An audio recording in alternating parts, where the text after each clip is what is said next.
आज आमर षष्ठ वार्षिक उत्सव थिला।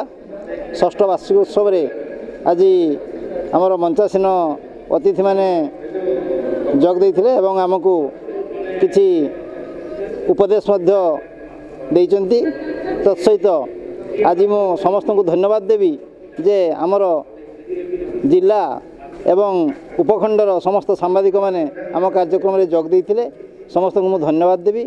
ता सहित धन्यवाद देवी आमर विभिन्न वर्गर लोकंकु एवं आमे भी मध्य आज आमर षष्ठ वार्षिक उत्सव रे 3 जन सांबादिक एवं 2 जन कृषक बंधु को आमे आज सम्मानित करिछु।